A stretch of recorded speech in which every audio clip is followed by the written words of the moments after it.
Most people think you need a grill for perfect kebabs, but I am showing you how to get that same char and smoky flavor right in your oven in under an hour.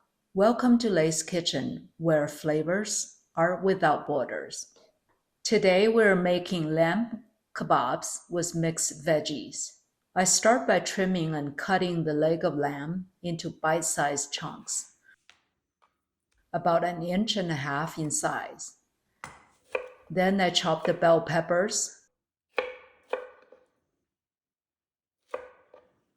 and onion into the same size, so everything cooks evenly.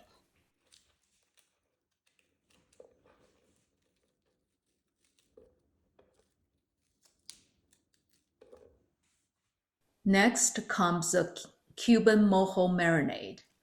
I'll insert the link on how I made it here. I pour some over the lamb, tossing the coat every piece, then seal it up in a bag to marinate.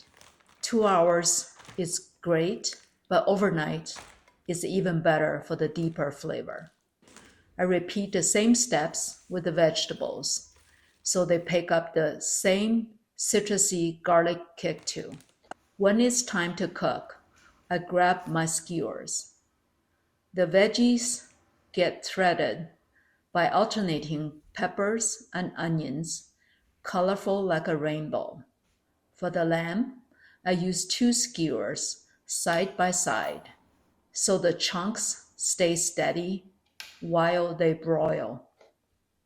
I set the oven to broil at 550 degrees Fahrenheit.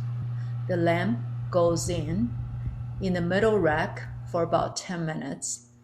Then I flip the skewers, give it another 10 until the edges are perfectly charred.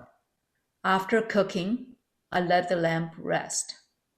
The vegetables broil a little quicker, about 6 minutes per side. Your time may vary, just enough to soften and char.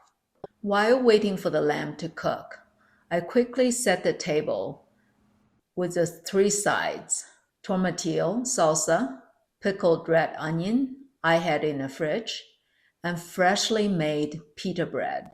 Finally, I slide everything off the skewers into a big serving bowl. Juicy, citrus marinated lamb alongside smoky, tender vegetables. A feast for the eyes and the taste buds.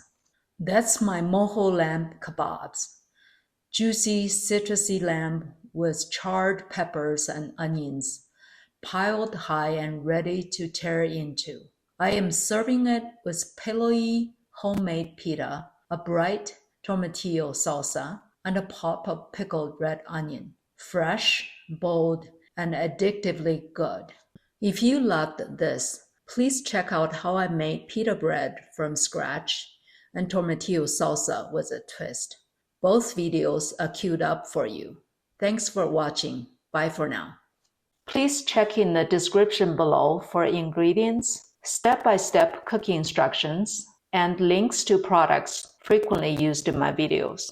If you enjoy this recipe, don't forget to like and subscribe for more authentic dishes from around the world. Thanks for watching. Bye for now.